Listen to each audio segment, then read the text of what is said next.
public education system in America was created in a simpler time. A time when most students went on to blue-collar jobs, and a high school diploma was all you needed. Schools were not designed to prepare youth for our rapidly changing, highly technological society.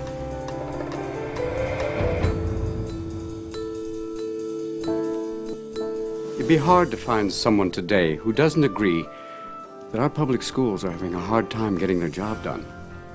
You hear of employers who can't find qualified workers, universities that have graduates from high school entering with only a fourth grade reading level, and voters who can't muster enough interest to go to the polls because they have the attention span of a gnat.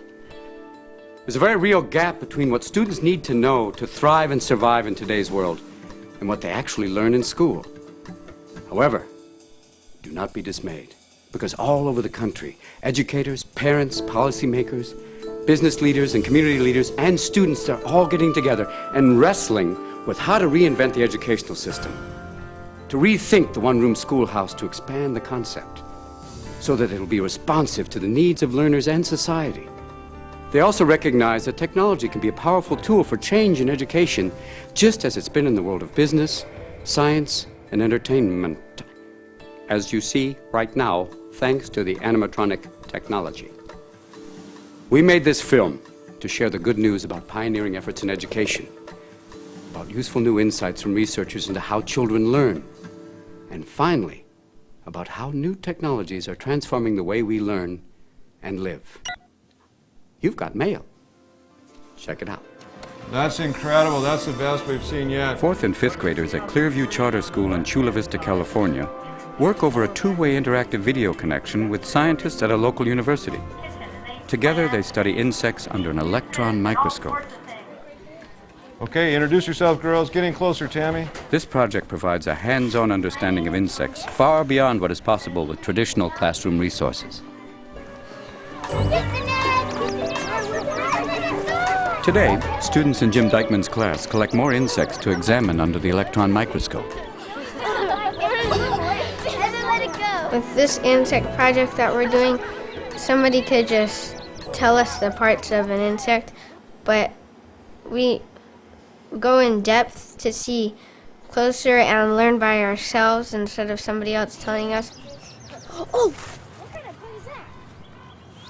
This project that we've been working on with insects is really an effort to teach students what is the life of a scientist really about? What is the scientific process as well? And that's what we're attempting to do. We're studying right now the mouth parts most, and see if the difference of what they eat in their mouth parts. It's a cobra, like a beetle. It eats like stuff that it has to crunch. So the mouth part it's like a little cruncher. It goes like this. Its mandibles are different than ours. They're on the side of the mouth from here, and they chew this way, not this way. They chew like this, not like this. We have schools because we hope that someday when children have left schools that they will still be able to use what it is that they've learned.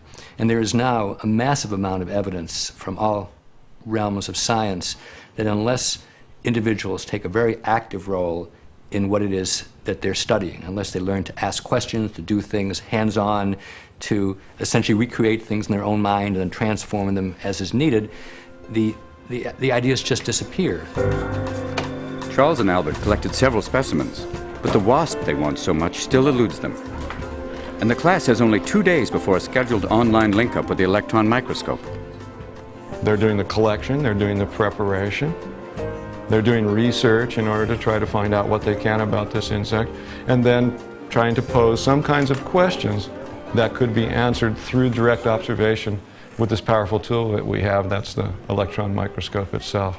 If you look at just with the little magnifier, you can only see about 15 max. But with the electron microscope, you can go as high as 700 and something to see them. And it's kind of interesting that you can see all the hairs on him, and you never thought he had like little hairs. So in one sense, you're essentially asking the student to be a researcher. whereas before you might have thought the faculty is doing research, the students are learning. Now, in effect, you're saying to the student, go out and do the research, which is not bounded, which is really limitless, and keep generating the questions, because as you find more and more information out there, you'll find that it doesn't necessarily coincide with your first idea. You'll have to change your idea, then you'll have to look for more information to get that into some kind of sync with what you've been thinking. Second of all, it becomes very collaborative. And that can be not just among students, it can be between you and your teacher, or it can be with people in the outside world. So once again, you're functioning almost the way a faculty member or an adult in any field functions as a researcher. All right, I can see most people are just continuing on there. That's good, jumping around sometimes a little bit. You see the students working around. They're pretty much self-motivated and self-directed, so that it's not all teacher-supervised, teacher-directed. They take the responsibility, and I think that's really what becomes a real value of this particular kind of learning. It isn't enough to just wait for it to trickle down through scholars that use here and write textbooks. It's important to get these resources directly in the hands of young learners who wouldn't be able to use the reading rooms of the Library of Congress, but can use this material if we make it more accessible and user-friendly, as we're trying to do all the time. To share their research, Albert and Charles prepare a multimedia report. Lost by Albert and Charles. To the next page. These interactive multimedia technologies give students a new way to express their ideas and demonstrate what they've learned. We have to make a text box for this one. Using multimedia is just a tremendous amount of decision-making that has to be done by the students. When they just simply look at the quantity of resources that are available for them to make this particular report, then they have to become very discriminating as to what pieces they need in order to impart their particular message. Content is extremely important to me, and that's the area where I push on. That's what I do as a teacher, to push the students into finding more information, to synthesizing that information, to putting it in a presentable form that's understandable to them and to the ultimate user. And the components include looking at the insects themselves in the traditional ways that we might, through text and pictures, as well as other images of the insects that they might find on CDs or find via the internet and download that way. I'd try AltaVista, that would be my suggestion too. Okay. Okay. 4,000. Okay, you got 4,000. Oh, what's this? It's how to get rid of What's them, that? what to do with them. It might be useful for you to just save that piece to read offline, okay? Because there's an awful lot there. Then you can just take it off and read it later on. Maybe there's one or two important points there about controlling wasps that would be important to you, okay? How to catch one, that might be it. If we were back in the 1500s, 1600s, and we were Gutenberg inventing this printing press, we'd be so delighted that we'd be able to take knowledge and distribute it and also preserve it for different generations.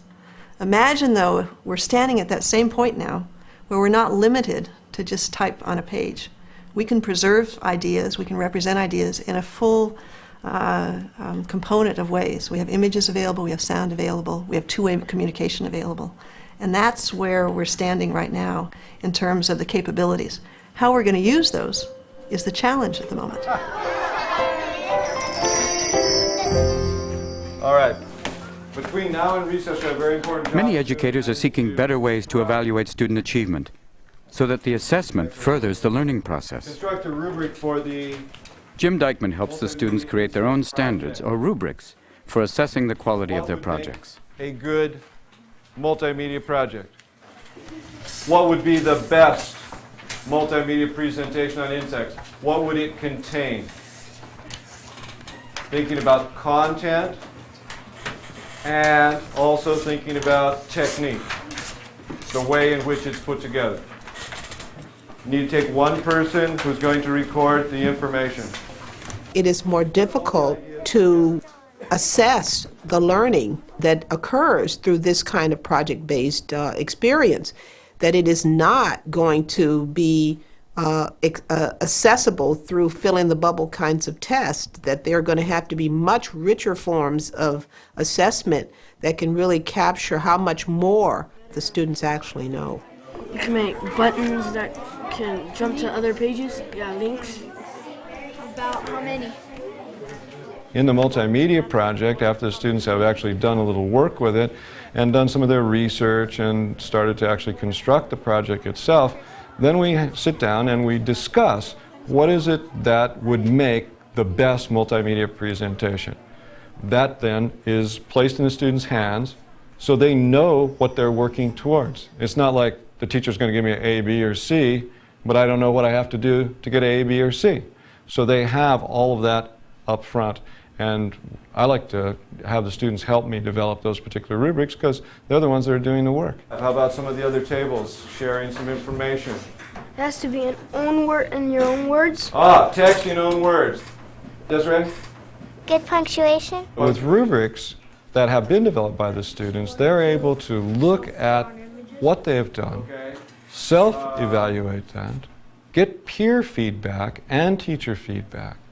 And what I find is that then they're internalizing their desire to improve their work. Do we require for a 4 that a person have a self-drawn picture or animation? That's the question. When expectations are clear to both students and teachers, students develop the ability to assess their own progress, a skill essential for lifelong learning. Okay, I think we just left out one important part of multimedia. When we think of multimedia, we think of text, graphics, and Amanda's got it behind you maybe there. Sounds. Ah!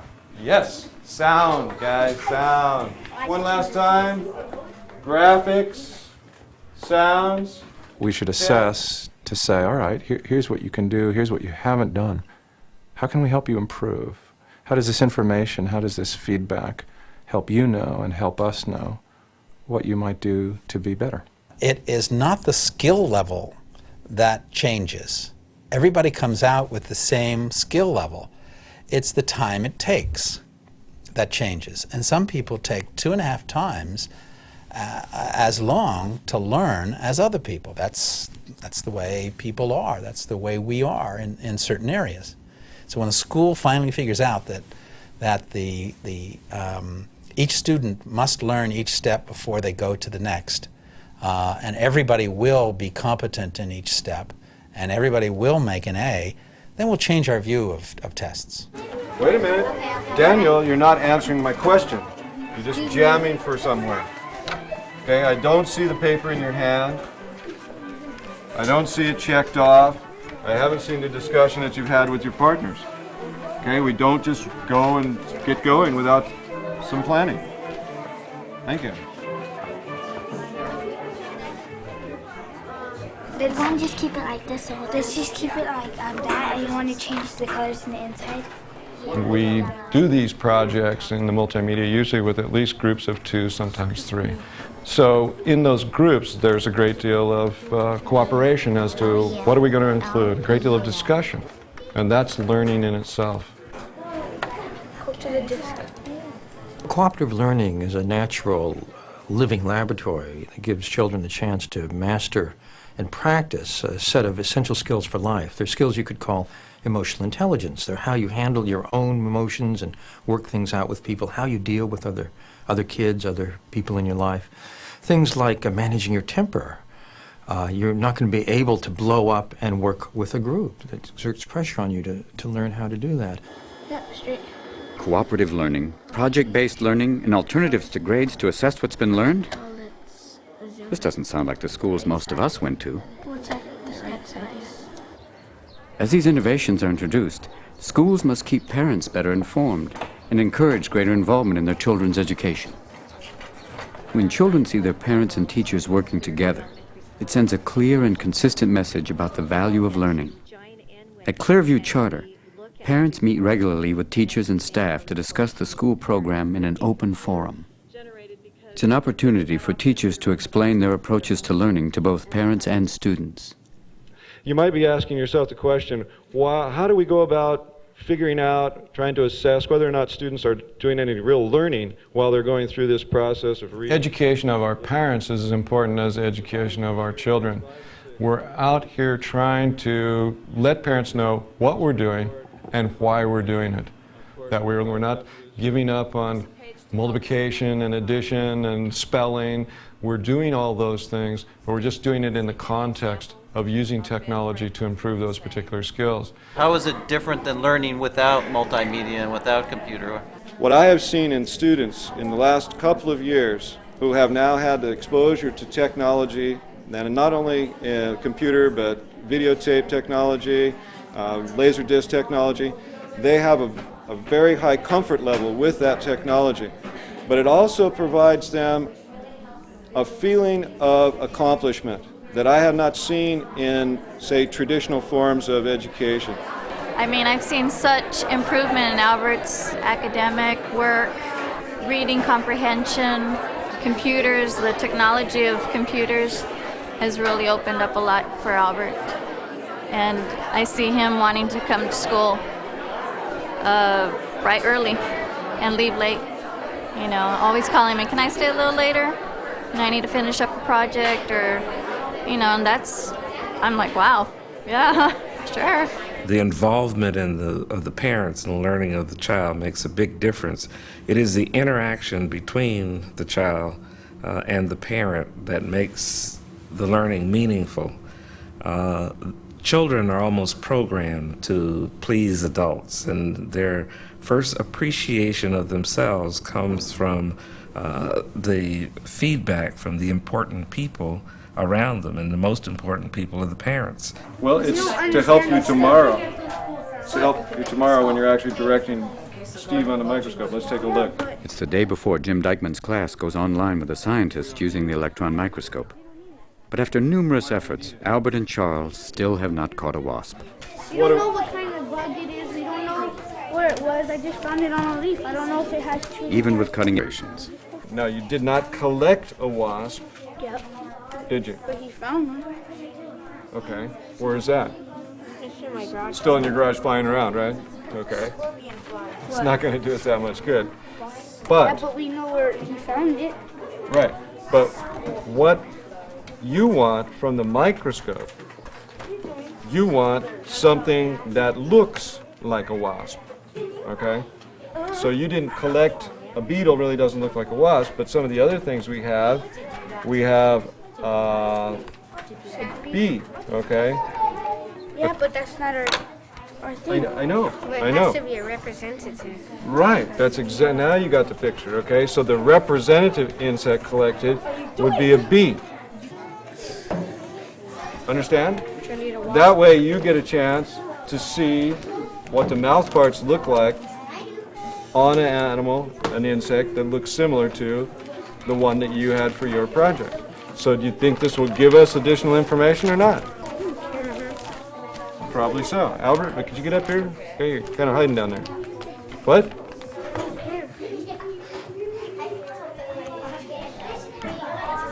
It's not a wasp. We need a wasp. Well, you had the opportunity. Still got it. I can get it. Well, it's a little late. If we're going online tomorrow, and it's still flying around in his garage.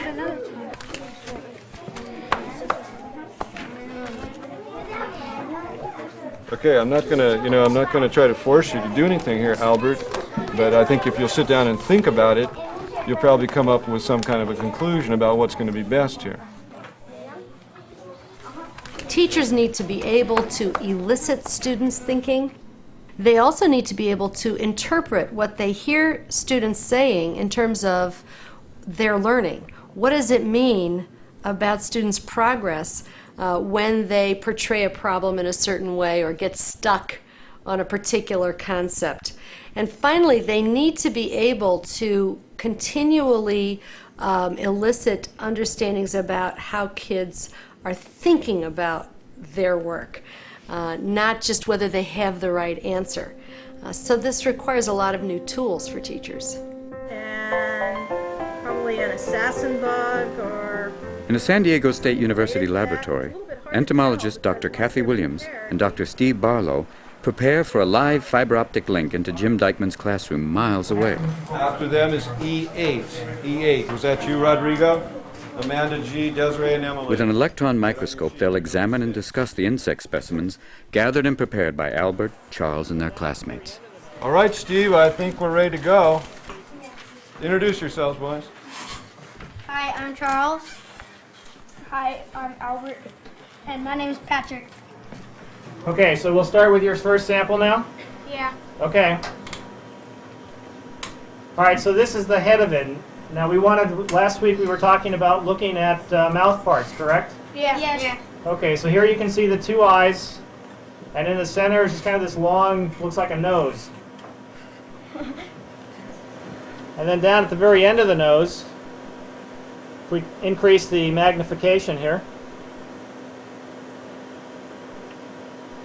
What is that?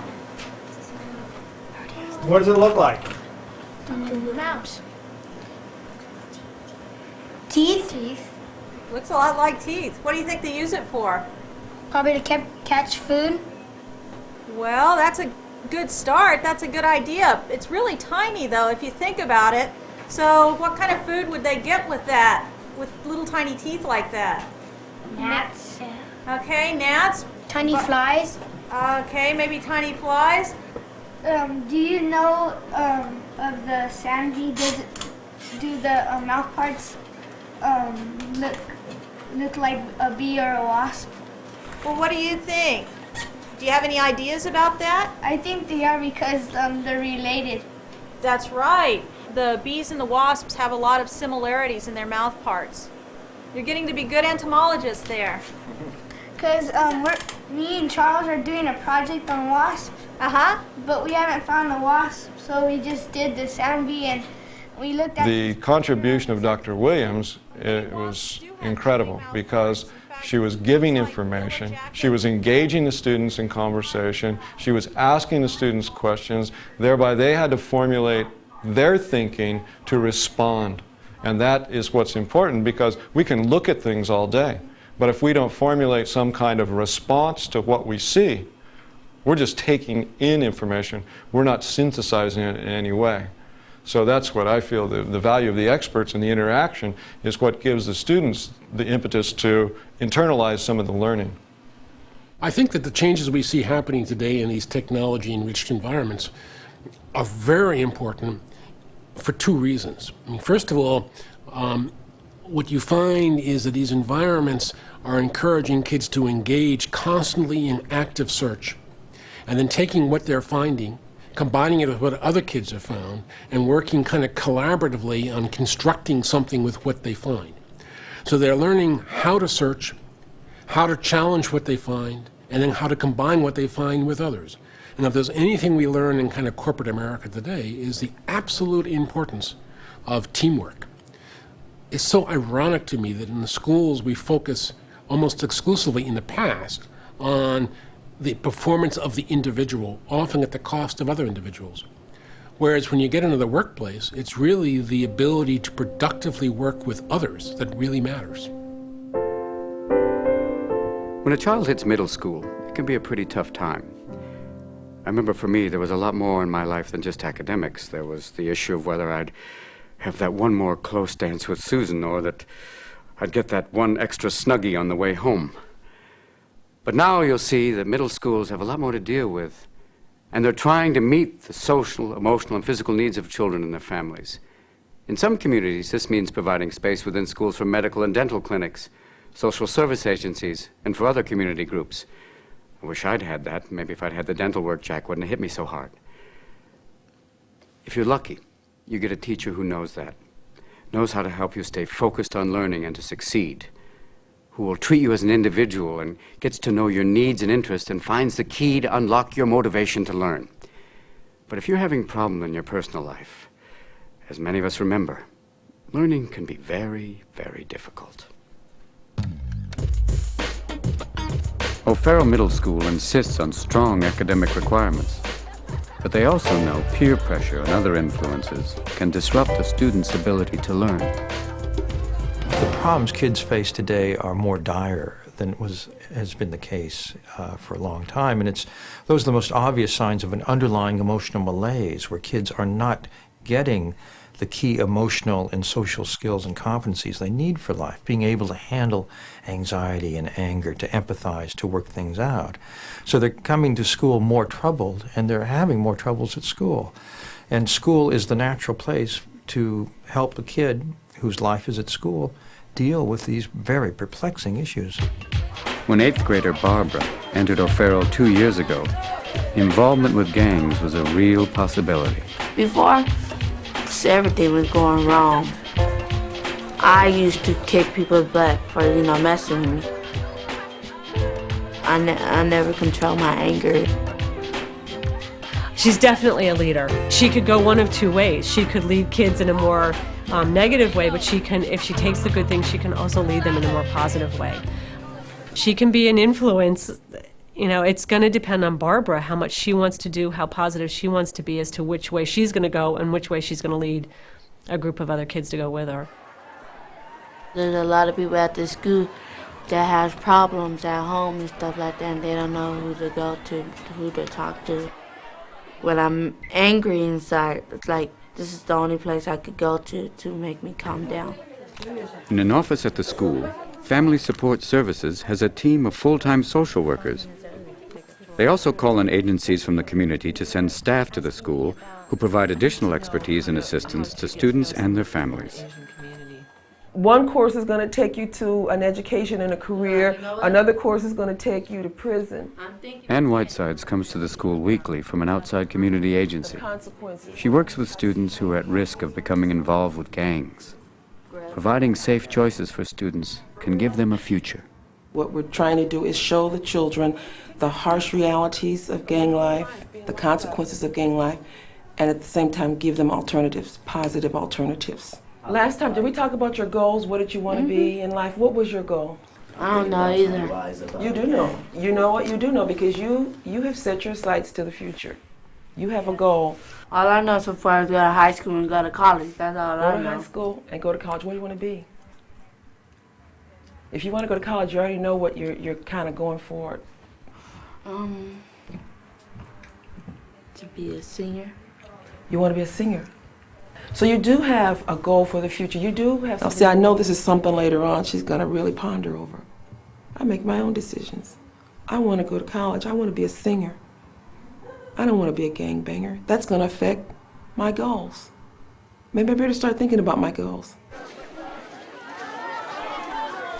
Kids come to school with a whole package of problems, a whole package of issues. They bring things to school with them. They take things home with them. And so they're here 6 to 8 hours a day. And so you just can't look at the academics anymore. You have to look at the whole child.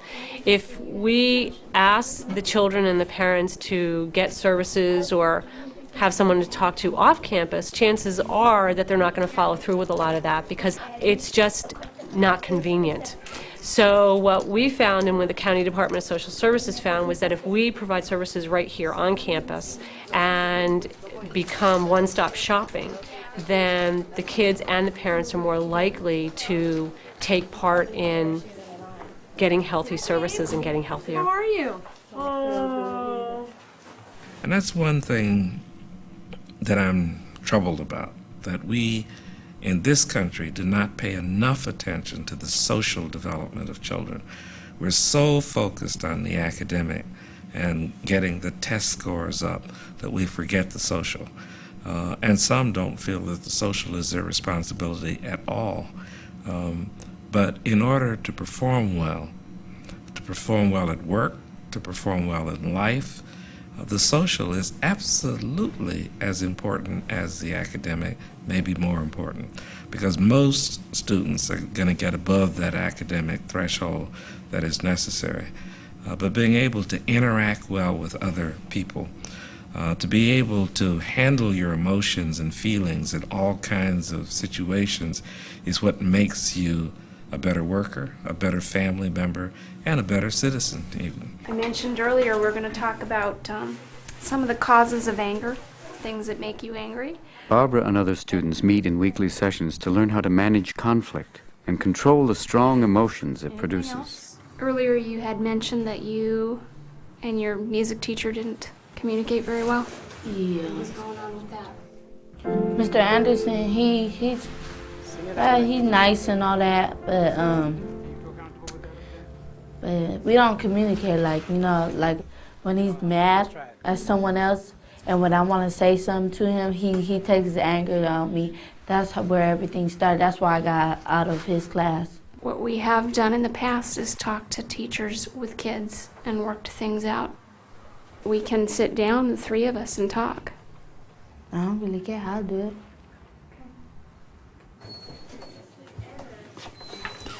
it. The next day, Barbara enters a mediation with her music teacher, Ken Anderson. It's the start of an effort on her part to get back to music. The reason we're getting together today is so that we can talk about some of the concerns and some of the issues that have been going on. And apparently there's been concerns and issues on both sides.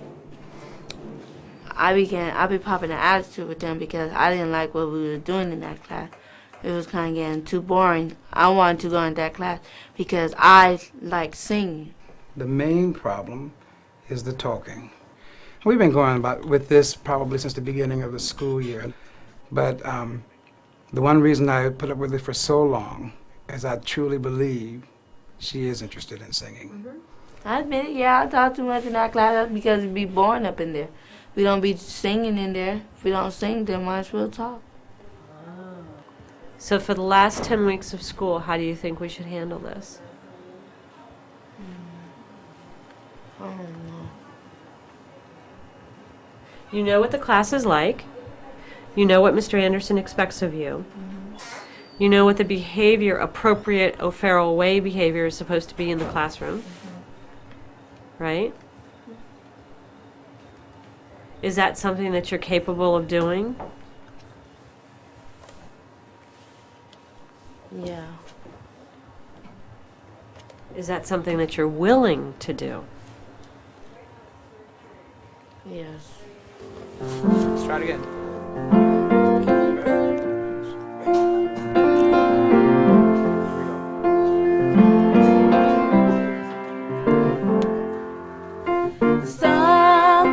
Sometimes in my life, we all have pain. She has a voice and contributes to the sound.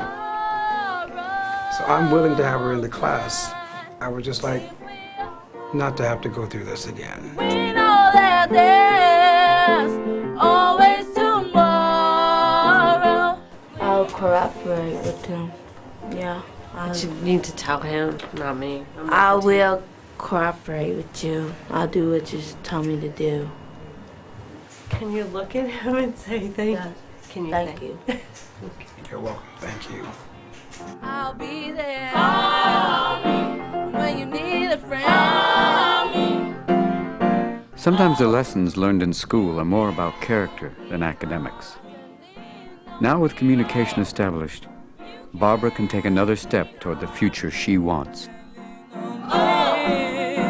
I want to finish school. I want to go to college. I want to become a singer.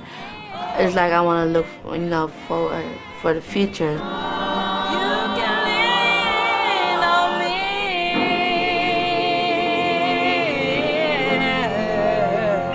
When I was going to Juilliard Drama School, John Houseman said to me, "Mr. Williams, the theater needs you. I'm going off to sell Volvos." I think John was acknowledging the fact that an important goal of education is a preparation for life beyond school. By engaging in learning beyond the confines of the classroom, students can see the connection of their academic work to the rest of their lives.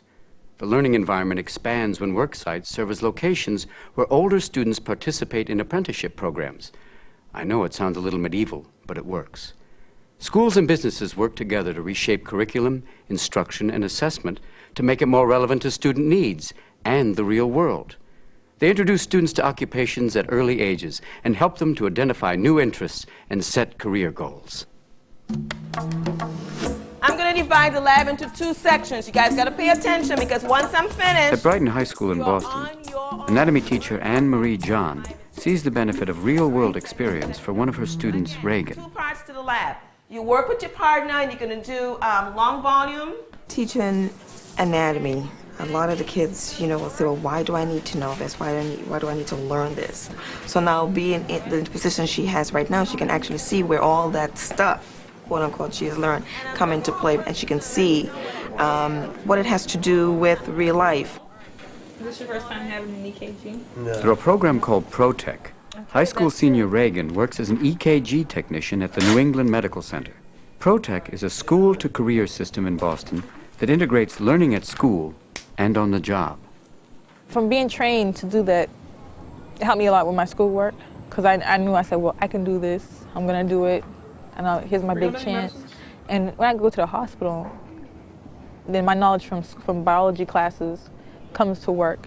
I mean, I somewhat know medical terminology because of my biology classes, like anatomy, physiology.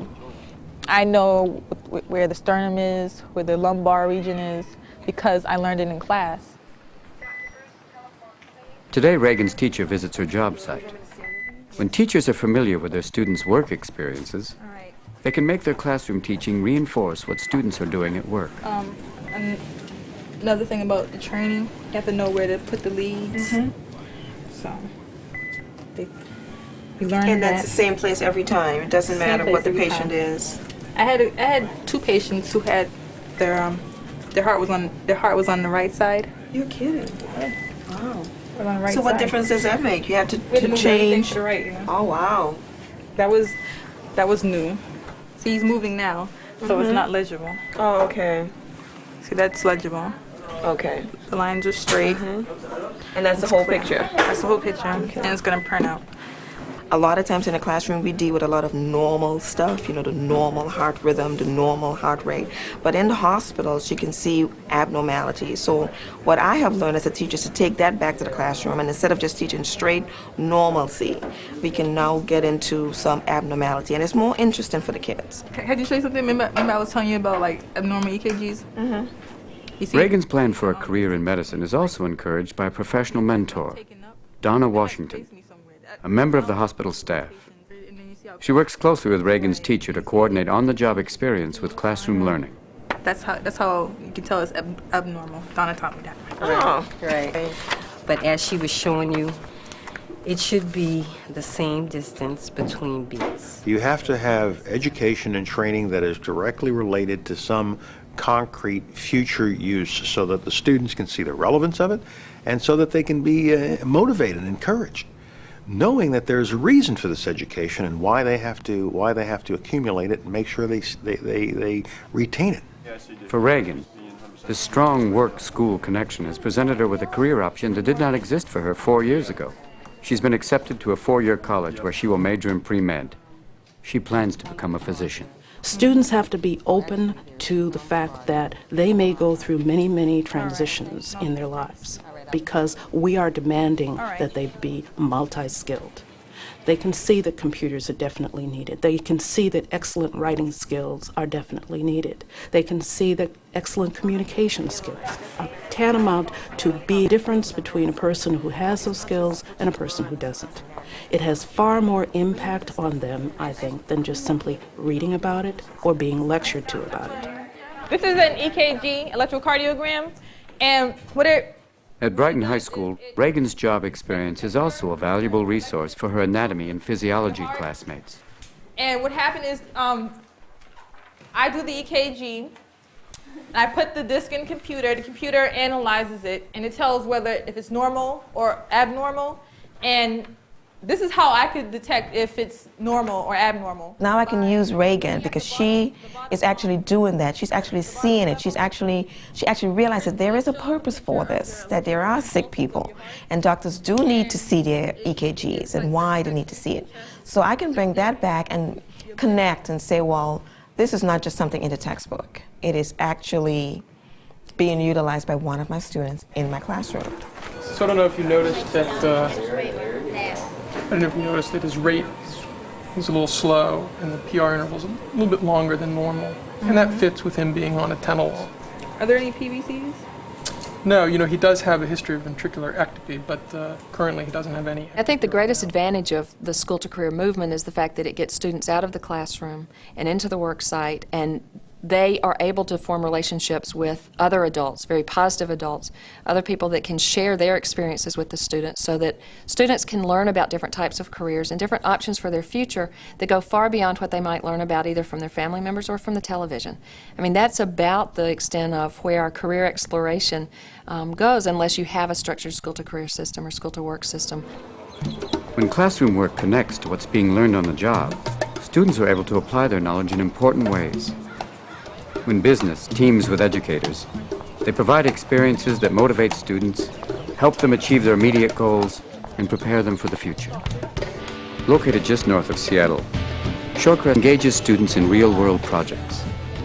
All right, I think what we got to do now is take a look at Bloodstar and see if there's anything we can make a little bit better for our meeting with Mark today.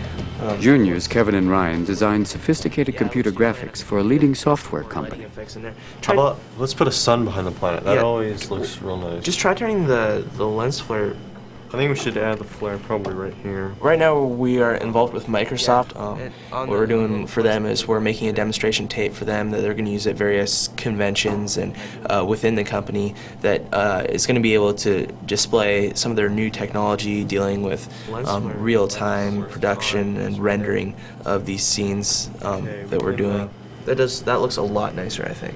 All right, that'll bring out the detail a little bit more. A little bit quicker cuts, I think, and the movement on those ships right there isn't quite everything that we're taking right now. We involved in this space. I mean, like math. We use physics stuff. There's lots of physics involved with being able to get things to move and look right, and science, English. Yeah, that's been one of the biggest creative writing. The script, the very script we're using for the Bloodstar animation for Microsoft is my creative writing project. So I am using that class, and I'm using the teacher in that class to help me proofread it and get it down to a professional quality script. It's definitely tied into the school in a big way. We want to be able to measure how students can use what they've learned.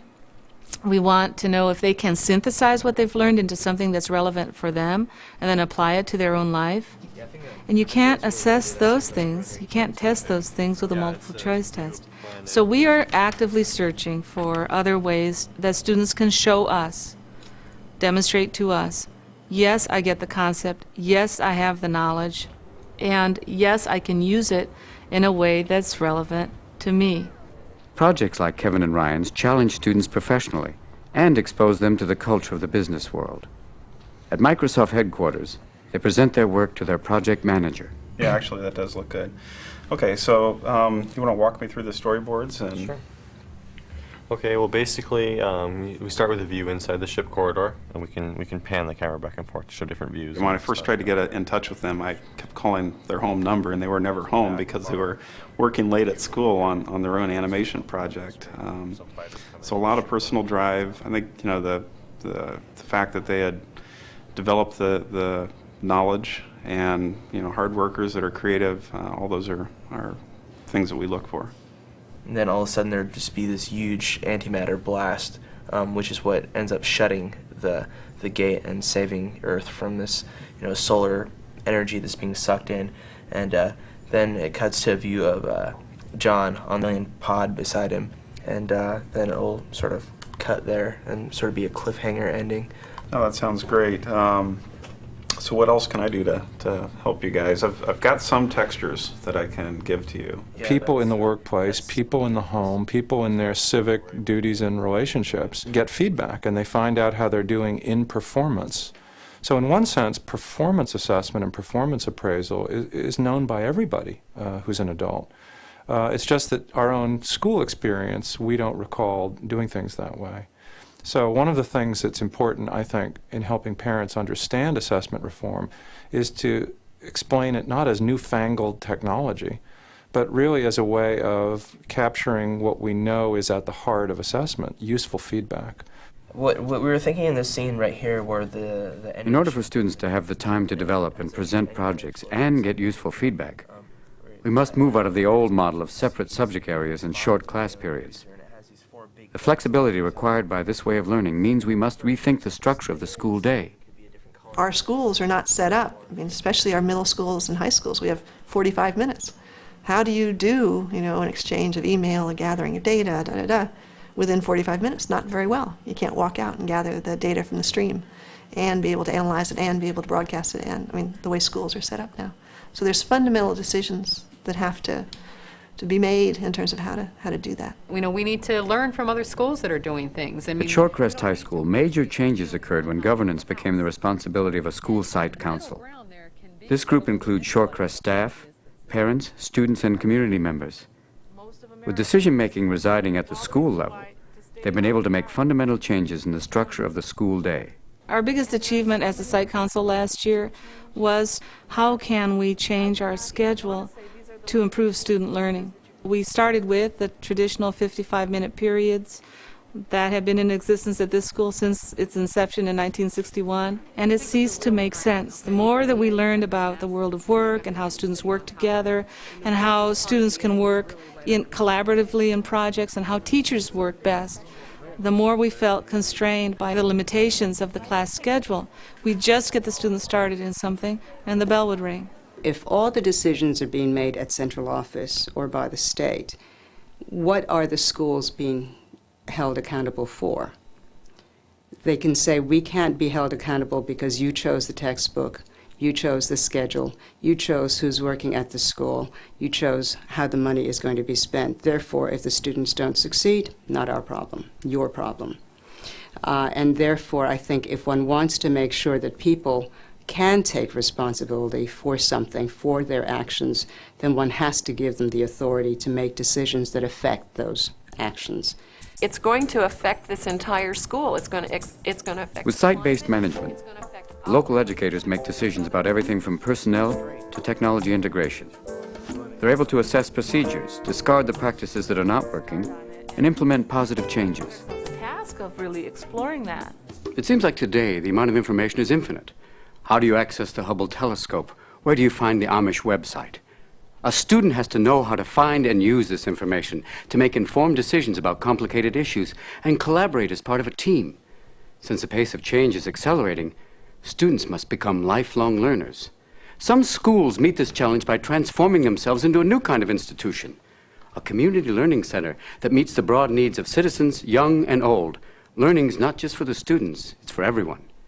By extending their hours of operation and offering a wider range of programs and activities, many are making even greater contributions to local quality of life. Check this out. The school is there as a major resource in the community for use after school hours and over the summer. And when you think about the meeting rooms and the classrooms and the gymnasia and the pools that are there, the schools are a tremendous resource for extracurricular activities, for clubs, for team sports, all for young people. They're also a resource for social services for the parents and for others in the community. So it has a role to play there as sort of the hub of a community, the hub of services in a community. In the West Des Moines School District in Iowa, the Community Education Program places the school's buildings and all their resources at the center of city life, where they serve as a magnet for community activity and cultural enrichment. The 8 to the A. 2, 3, and... The schools are used by the community, by the kids, all the time. Every school, all 15 schools in our district, are used every day of the week, day and night.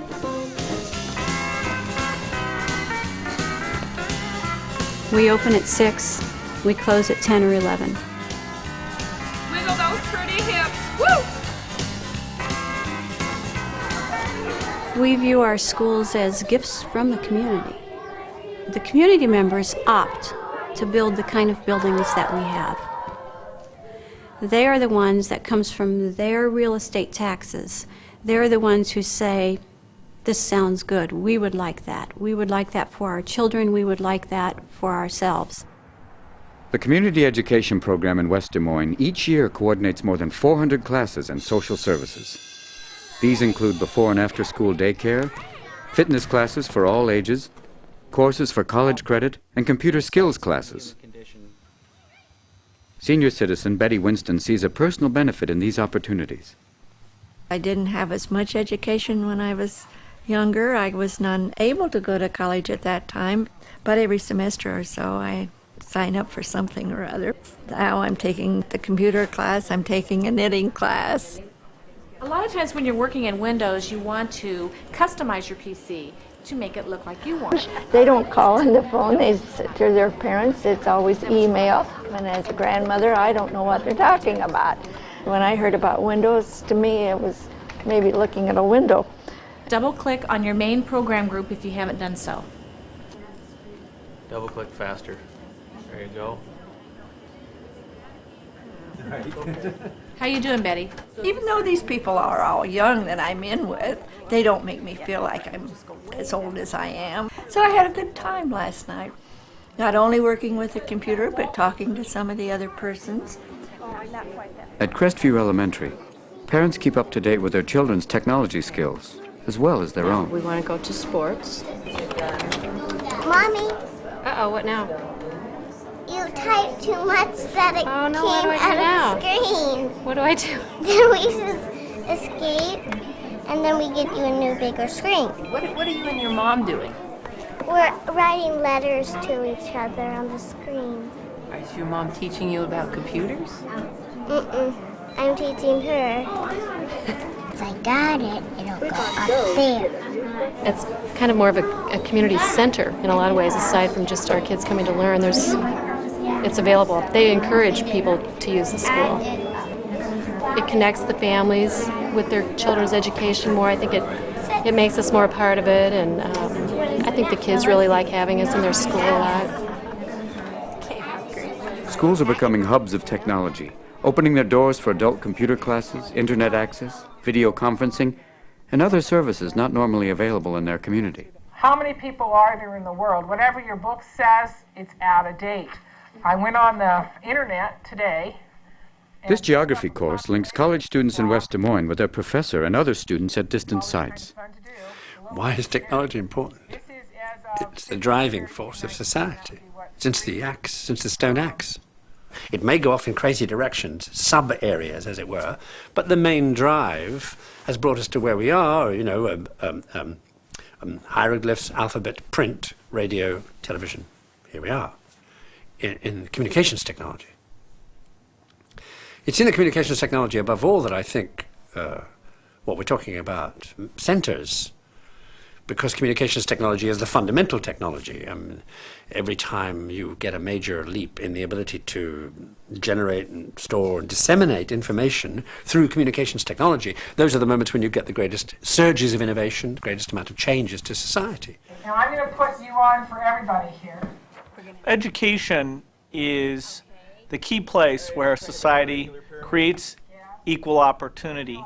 It's the place where we all get a chance to pursue what we're interested in and build a lifelong career around that. So having technology which can make learning far better, far more engaging, having that for everyone is central to the idea of equal opportunity. And I think that the nation that is really going to come out best as we move through the 21st century is that nation that has instilled, if you wish, a culture of learning, a culture of lifelong learning in the schools, in the neighborhoods, and in the workplace. After seeing all these different types of education, I guess the greatest compliment is it makes me want to go back to school again. In the past hour, we've seen students of all ages intellectually engaged, emotionally engaged, psychologically engaged in meaningful learning. We've seen teachers, parents, and entire communities excited about education. We've seen that technology can connect students and teachers to experts, open an electronic gateway to a universe of information. And these possibilities don't just exist for one person. They exist for everyone, whoever you are, wherever you live. Because you see, public education is the cornerstone of this nation. It's the foundation of our freedom and a vital building block of our democracy. The challenge we face today is we must revitalize public education. When we succeed, we'll make a vast difference in the quality of life for our children and for future generations. We have no choice.